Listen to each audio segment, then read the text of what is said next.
पारथ के सारथी तुम्हें कोटि प्रणाम। अब प्रभु मुझको थाम लो, मेरे मन की छुट्टी लगा। तो श्री राधा के पति तुम्हें और हम नमन करे हरिवार। लाज रखो रजनेश की, मेरी ना भूल गई यो फार। हाँ दोस्तों, गुड्डू कैसेट कंपनी के सौजन्य से जो ये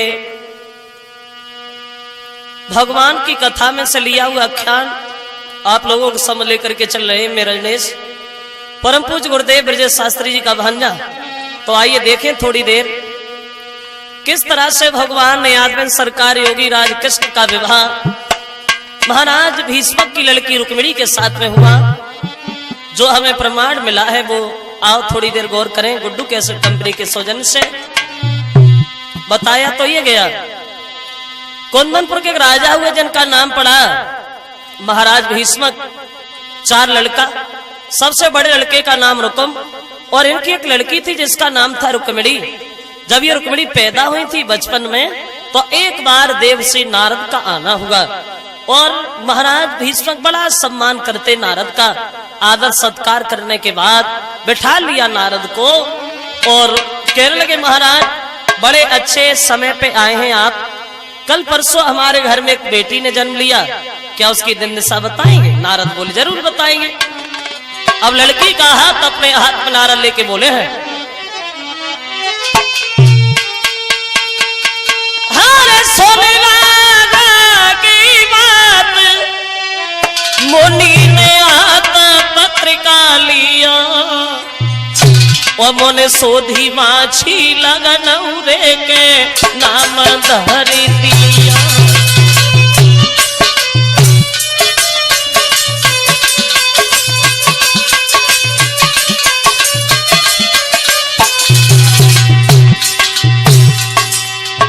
क्या नाम है तुम्हारी बेटी का? तो नारद समझाते बोले हैं, हर रुक्मिणी जातो नाम सिद्ध सब काम देवा ने किया, देवा ने किया। हो श्री कृष्ण संग ब्याह वचन दे दिया, हो श्री कृष्ण संग ब्याह वचन दे दिया।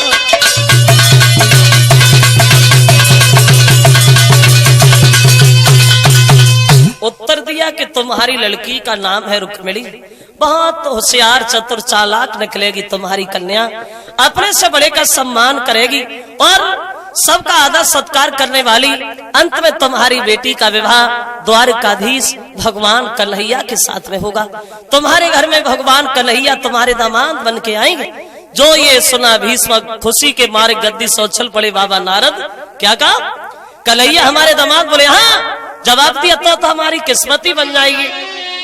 बहुत खुश हुए और अरे खुशबकती छाई गई तन में।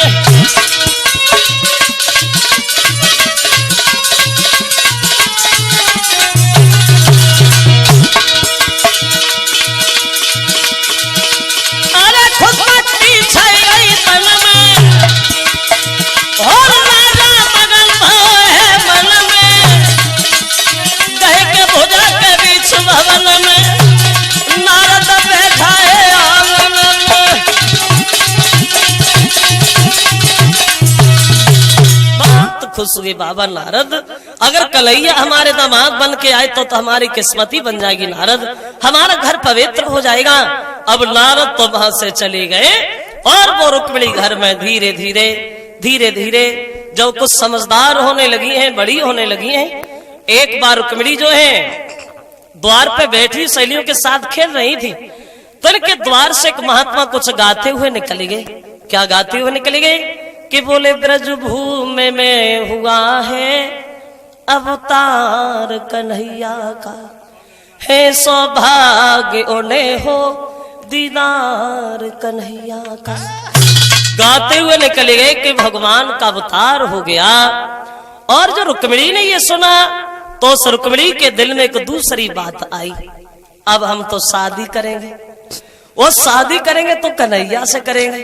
अगर कन्हैया से हमारा विवाह नहीं हुआ, पूरी जिंदगी भर ऐसे ही घर पे कुआरे बने रहेंगे, मगर दूसरे की दुल्हन बन के हरगिज नहीं जाएंगे। वो रुक्मिणी विचार करते कि सोचने लगी रुकी मिली मन में, और जीवन दिन व्यर्थ हो रहे।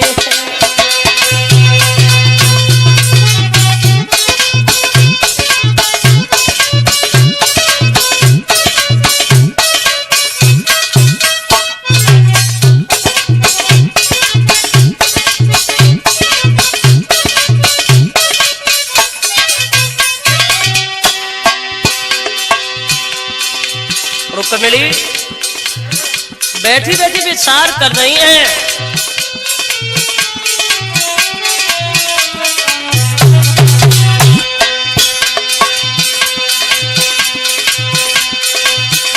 सोचने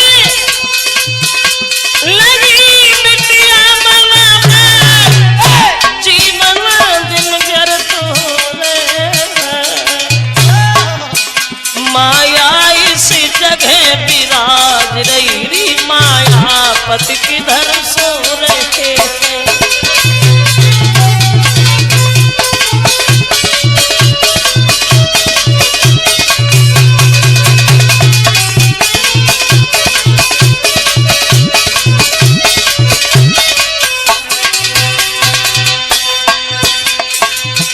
सोते जगते चलते फिरते श्री कृष्ण चंद्र गुण गान लगी।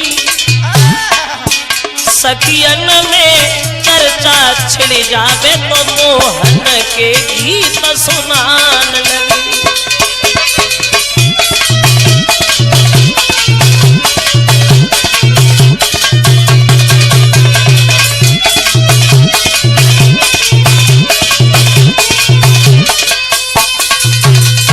दूसरी बात रुक्मिणी के दिमाग में आई, अगर विवाह होगा तो कन्हैया से, और अगर कन्हैया से हमारा विवाह नहीं होगा, पूरी जिंदगी भर घर पे ऐसे ही बने रहेंगे, मगर दूसरे की दुल्हन बन के हरगिज नहीं जाएंगे।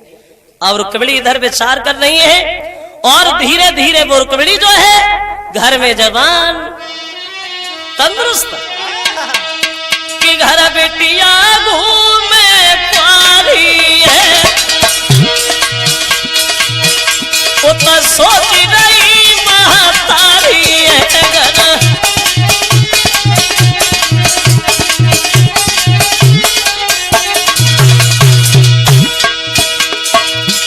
तेल की भवरिया नारी है, मैया ने बात बिचारी है घर।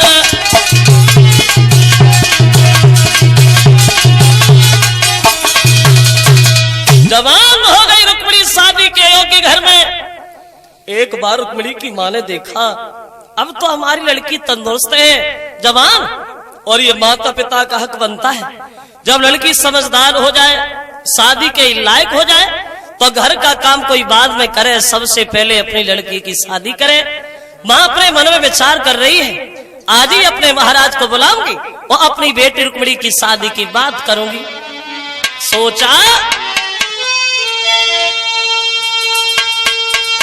हर रानी मन में कही, और लली हुई गई बड़ी मेरी सियानी, और बर योग्य सुता हुई गई है रे के सोची रही महारानी।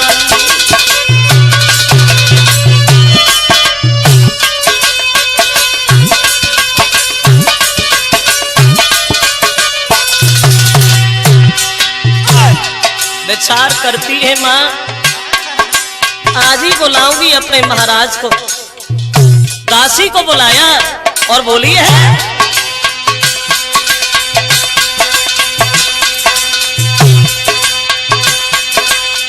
हाथ पकड़ के तब दासी को महारानी ने कही सुनाई, जल्दी गई है दरवाजे पे मेरे सैया को ला बुला।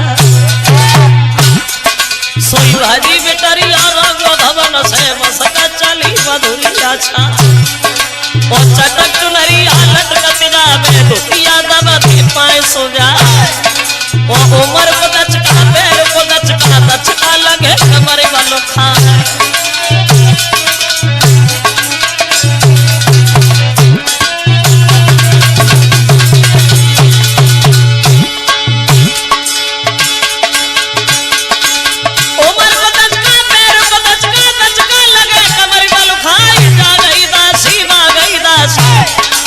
दासी लगी बरोबर जाई हाथ ढोल की धुक दासी ने तब राजा सो करी दुहार को मैं बुलाओ ठकुरानी अब सोच ले को तैयार बातें सुन की तब दासी की अब राजा लगे भवन में जाई आवत देखो जब सैया को अब बचरग पलंगा दाओ बिछाई लाई बिजलियों मोर पंख की और ढोरने लगी पति पे महारानी बोले अरे सासुल के राजकुमार हाथ जोड़े महारानी बोले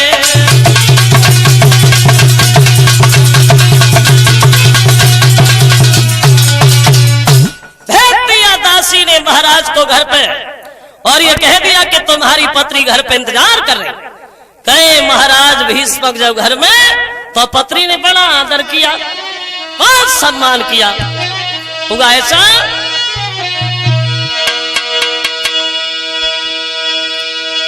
आपत देखे पिया मगन भैया खुशी भाई वाली वो गए हाथ बलम को ले गई के घर में वो घर वाली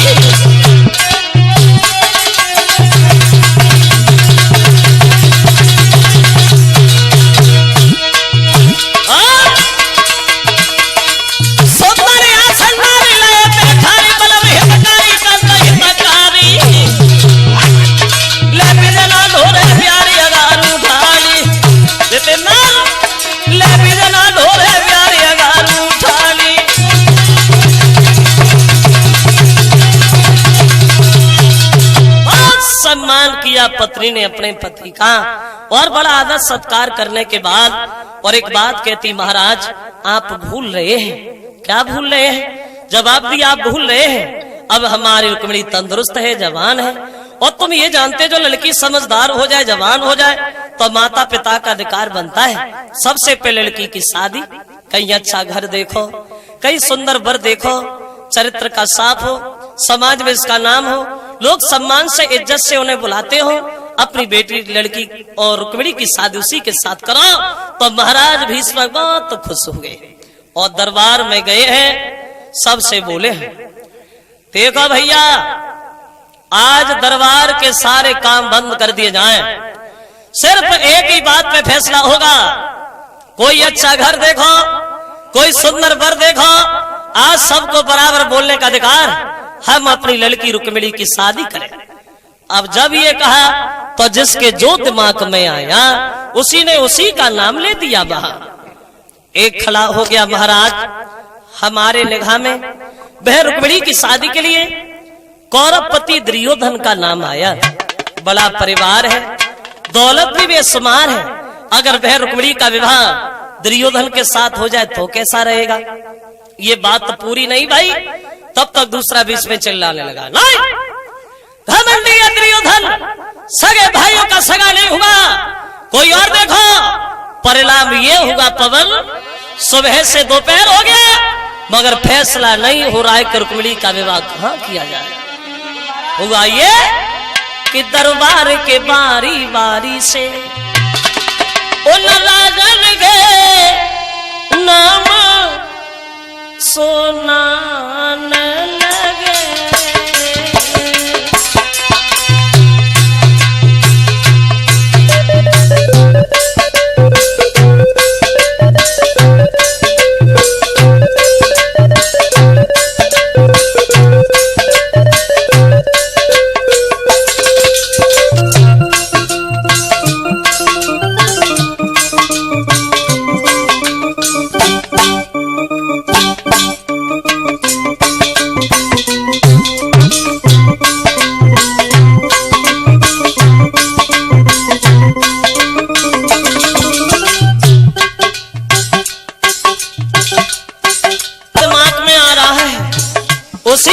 ले रहा है सुबह से दोपहर, मगर फैसला नहीं हो रहा है कि विवाह होगा।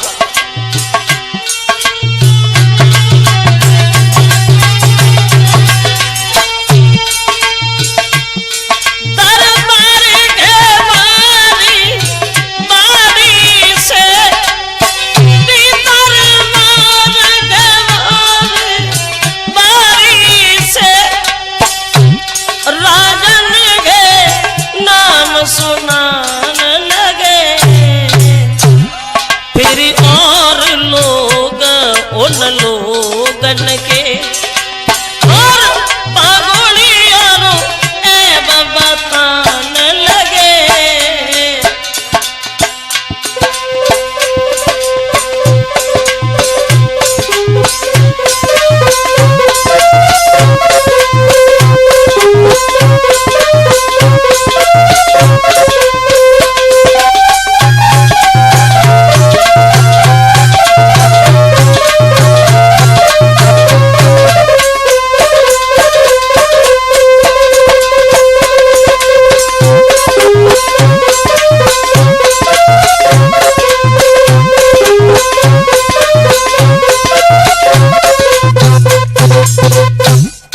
सुबह से शाम हो गई, मगर ये फैसला कोई नहीं कर पा रहा है कि रुक्मिणी का विवाह कहाँ हो।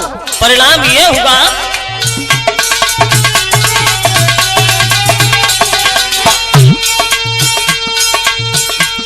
पल पे भभूकी थी सुनाने को, कोई भी बाकी रहा नहीं। घंटन तक चर्चा छिड़ी रही और प्रतिमा कहीं ते हुआ नहीं।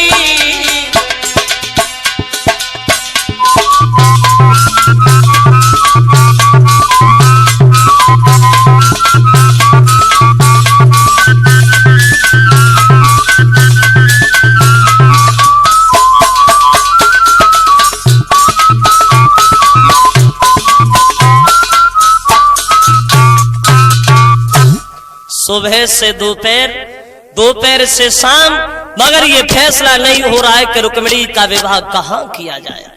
बाद में खड़ा हो गया महाराज, क्या मैं भी बोल सकता हूँ? बोले तुम भी कहो। कहने लगा कि हमारे निगाह में वह रुक्मिणी के लिए द्वारकाधीश भगवान कन्हैया का नाम आया। बड़ा परिवार है, इज्जतदार है लोग। अगर रुक्मिणी का विवाह कन्हैया से हो जाए तो कैसा रहेगा? जैसे ही ये कहा, खुशी के मारे भीष्म गद्दी से उछल पड़े। बेटा तुमने तो आज मेरे मुंह की बात ही छीन ली, यही तो मेरा विचार है। कोई बात नहीं, हो गया फैसला। महाराज उग्रसेन को खबर भेज दी जाए कि महाराज कोंदनपुर नरेश भीष्म अपनी बेटी रुक्मिणी का टीका चढ़ाने के लिए आ रहा है। ये बात तो पूरी नहीं भाई, तब तक उनका सबसे बड़ा लड़का रुकम उठ के खड़ा हो गया और बीच में चिल्लाना शुरू हो गया। पागल हो गए क्या? अरे किसकी बड़ाई कर रहे हो तुम? बन बन में गाय चराता उसकी, औरतों के बीच में दही माखन को लूट लूट के खाता रहा उसकी। नहीं, मेरी बहन रुक्मिणी का विवाह उस ग्वाले के साथ हरगिज नहीं होगा। कोई और देखो। और बोला कि बन बन में गाय चराई रोए, दही लूट लूट की खाई रोए।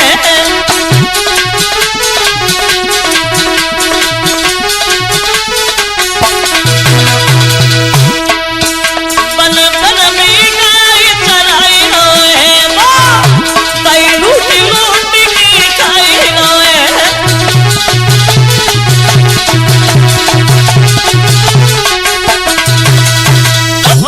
कोई और देखो, उसके साथ हरगिज विवाह नहीं होगा। रुकम समझाता हुआ कहता है, सुनो पिताजी, कन्हैया का नाम आप हमारे सामने ले रहे हैं, उस ग्वाले की औकात क्या हमारे बराबर है? अरे कोई और निगाह में डालो। तब भीष्म बोले, पागल हो गया रुकम, अरे अभी शादी हुई थोड़ी है, बेचारी तो कर रहे हैं। तेरी निगाह में कोई लड़का हो तो ही बता दे।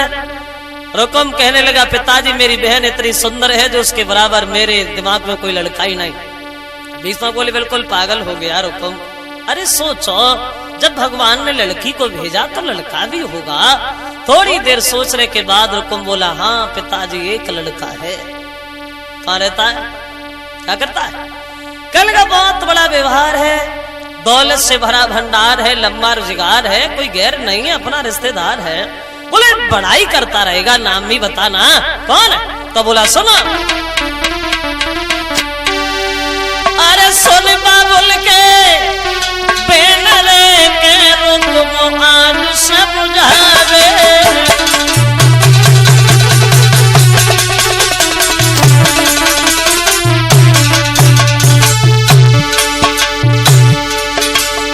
अरे सुन बाबुल के बेनरे के रुकुम आज सब जावे।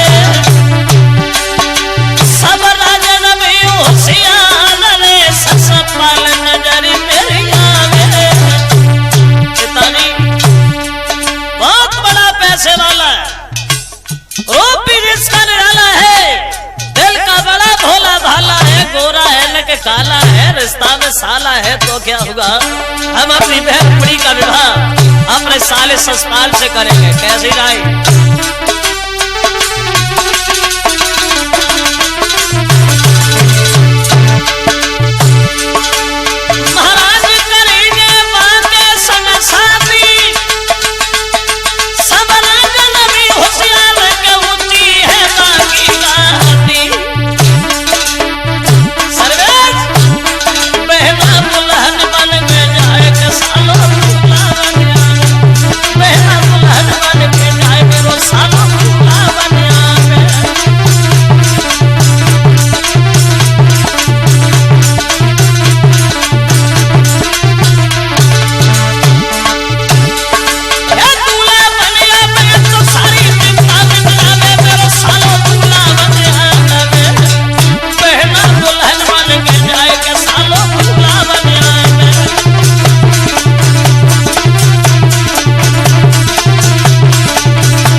पिताजी बहुत बड़ा पैसे वाला है, रूप भी जिसका निराला है, हिम्मत वाला है, रिश्ता में साला है तो क्या हुआ?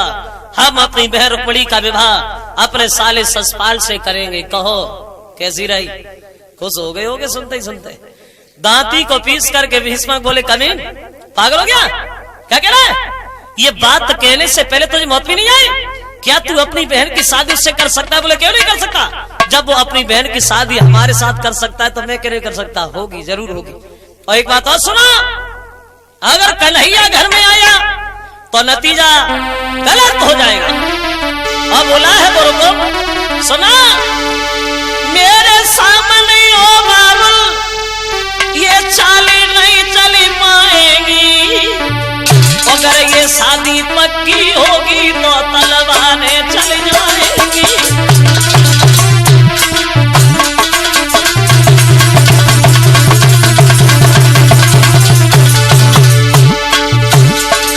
रुकुम कहने लगा है, सुनो पिताजी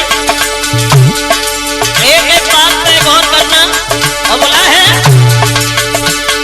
ससपाल के संग शादी होगी, अब नया रानी होगी, कृष्ण दूल्हा बन के आएगा, वीरों की कुर्बानी होगी।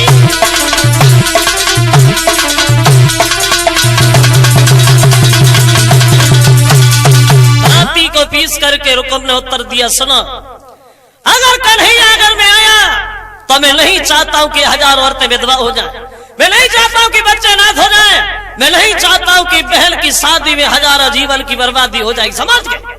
अरे साले का नाम ले दिया, पागलों की तरह चिल्लाने लगे तुम। एक बात सुनो, कन्हैया घर में आया तो बहन की डोली तो बाद में जाएगी, पहले तुम्हारी लाश घर से निकल जाएगी। समझ गए? जो ये बात कही तो भीष्म बोले, देख रुकुम पागल हो गया? अरे लोग तुझे थूकेंगे, तुझे समाज में जिंदा नहीं रहने देंगे, ताने मारेंगे, मेरी बात मान ले। और बोले